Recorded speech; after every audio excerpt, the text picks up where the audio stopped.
Bonjour tout le monde, alors je suis avec Diane qui a une marque de vêtements qui s'appelle Cozy Shape. Je te laisse te présenter. Salut, du coup moi c'est Diane, j'ai 23 ans et cette année je fais le même CAP que Milena, du coup le CAP vêtements flous. C'est quoi ton parcours? T'as fait quoi avant d'en arriver là? Alors mon parcours, du coup ça m'a pris quand même pas mal de temps d'en arriver jusque là parce qu'à la sortie de mon bac, du coup je savais que je voulais pas continuer, sachant que j'ai fait un bac STI 2D, c'était pour faire des débouchés, enfin plus des BTS techniques, etc.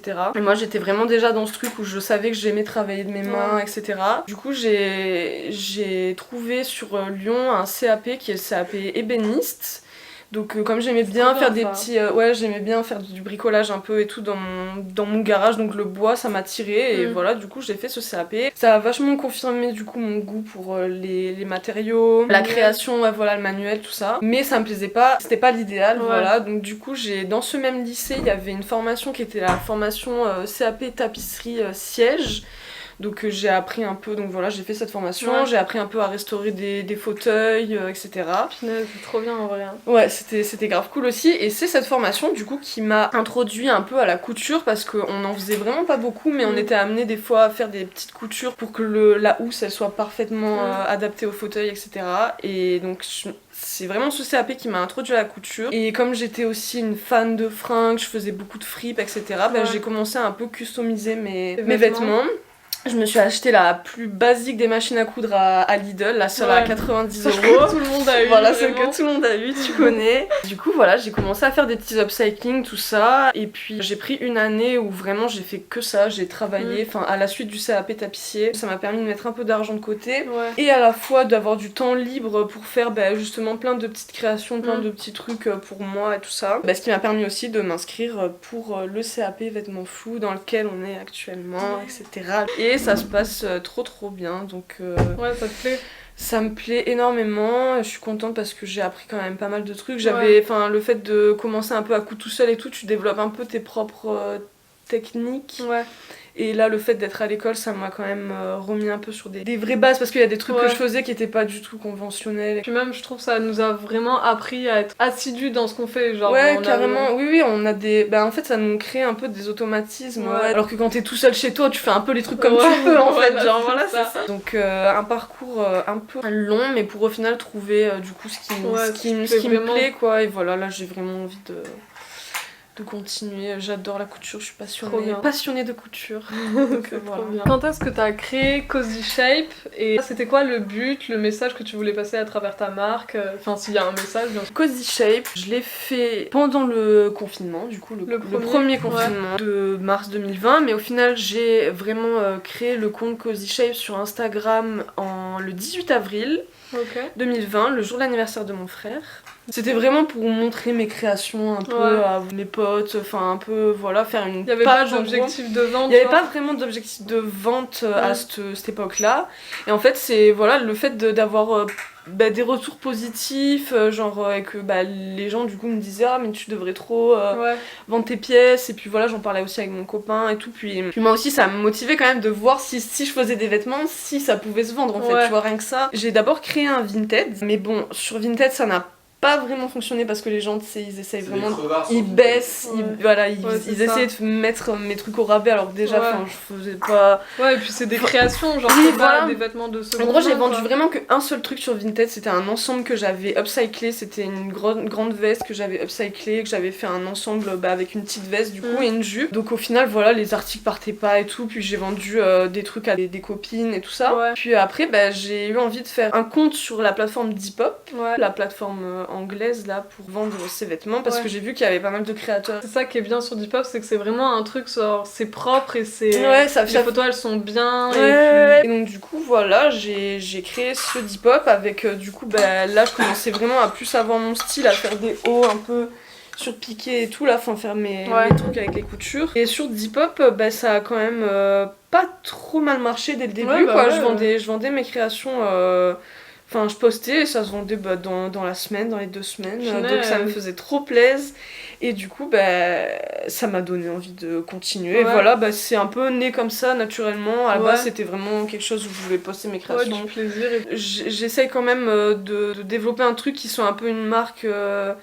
pas éco-responsable, c'est trop dur Ouais. d'être vraiment éco-responsable, mais quelque chose du coup qui portait sur l'upcycling ou sur Un minimum les- engagé. voilà, un minimum engagé, un minimum des pièces qui sont et puis voilà, je fais j'essaye de faire que des pièces uniques aussi. J'aime bien ce truc de se dire, quand en tant qu'acheteur, du coup tu puisses te dire bah cette pièce elle sera vraiment Que pour que lui. voilà, qu'il y en aura qu'une et tout, mais ça je Ouais. pense que c'est un peu c'est parce que je suis trop dans la fripe et tout, j'aime trop Ouais. aussi avoir vraiment une pièce, enfin trouver une Unique, pièce ouais. que tu retrouves pas forcément ailleurs et du coup bah Mais en vrai, c'est il y a bien. un peu ce truc que j'ai envie de vraiment conserver quoi, de Ouais. vraiment pas faire de la série, faire que des pièces uniques. Ouais. ou- Puis au moins ça te fait genre si t'as une pièce tu vois c'est un peu je trouve que c'est un peu comme un bijou ou genre Ouais, un c'est ça. tatouage genre y a que Oui, toi oui, qui oui. l'as et Ouais, ça, ouais. ça ajoute quelque chose de précieux en fait c'est ça qui est cool. Ouais, ça donne encore un peu plus de valeur à Mm. la pièce. Ouais. T'as appris à coudre pendant le confinement ou tu savais déjà coudre un peu déjà avant Bah, la première fois que j'avais fait de la couture, donc c'était avec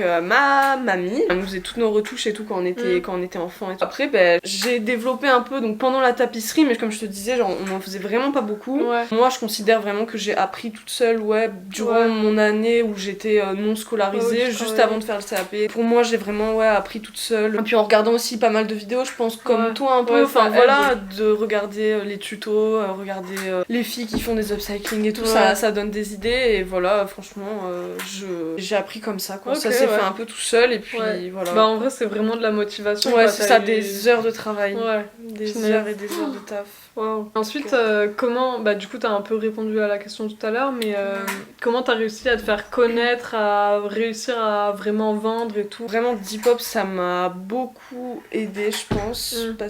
parce que la plateforme, elle donne accès aussi aux articles à des gens qui sont en Europe et tout, donc Ouais. j'ai vendu des pièces Ouais, à c'est Rotterdam, j'ai vendu une pièce au Canada aussi, Oh. tu vois, genre énorme. Sinon, sur mon Insta, c'est vrai que c'est plus mes potes, qui me font la com quand ils partagent, tout Ouais, ça, la- et pour l'instant, c'est vrai que j'ai pas forcément envie non plus que ça pop trop maintenant, Mm. tu vois, je serais débordée, j'essaye de faire à la pièce, si ça Ouais. ça se vend, tant mieux, si ça se vend pas, j'attends, y a pas de souci. Moi, vu que justement on est à l'école, déjà ça me prend énormément de Ouais. temps. Sur mon temps libre, enfin je fais quasiment que ça de toute façon Ouais. à côté des cours. Plus tard, je ferai plus de com, je pense, plus de sponsorisation, j'essaierai de faire plus popper la marque, mais Ouais. pour l'instant, c'est vrai que Pardon, Wesh! j'ai pas fait exprès. Est-ce que t'as des inspirations pour ta marque ou enfin des choses qui t'inspirent en général? forcément, t'es un peu inspiré par ce que tu vois sur Insta, Ouais. parce que les gens portent dans la rue ou tu vois des trucs comme ça. Mais en vrai, pour créer mes pièces, moi, ce qui va m'inspirer, c'est plus les matières, les couleurs, tu vois. Je vais Ouais. réussir à associer des trucs,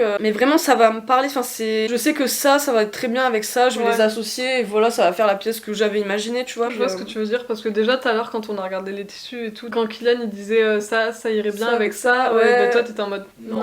Ouais, j'arrive à. Ouais, t'arrives à voir, t'as des patrons ou c'est toi qui inventes les formes et tout, enfin comment tu trouves les formes de tes vêtements Attends, tu peux reposer la question s'il te plaît.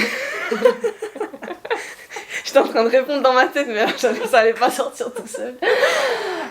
Respire. Pour ma marque, enfin pour les pièces que je fais actuellement, c'est vraiment des patrons que du coup j'ai développé, que j'ai fait. Je prenais un peu mes mesures, Ouais. puis j'ai fait des trucs aussi qui étaient pas à ma taille, que du coup j'ai repris le patron, etc.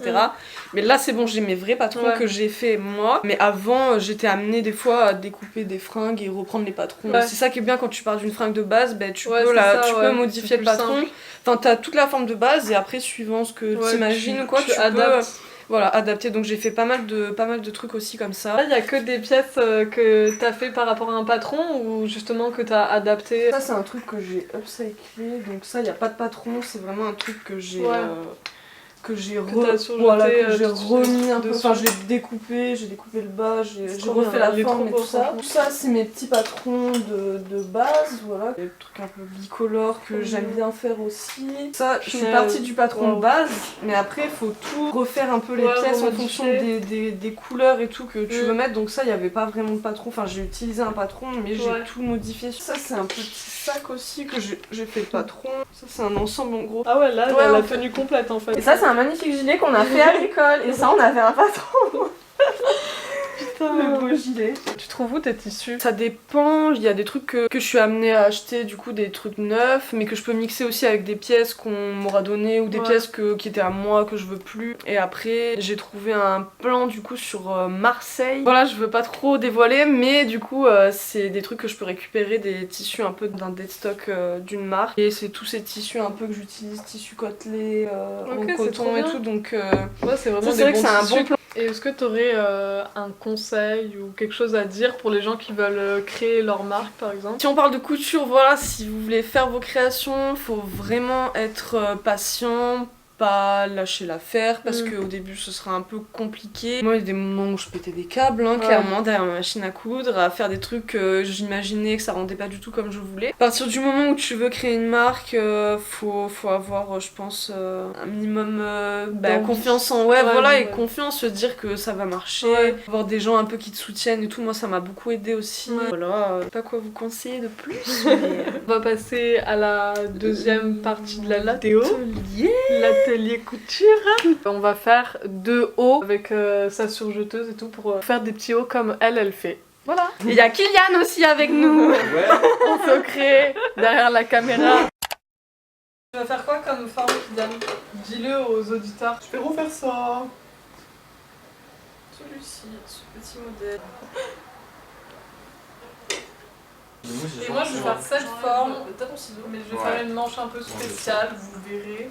Ça c'est la machine qui sert à faire les surjets comme ça là. Ouais, les points de surjet.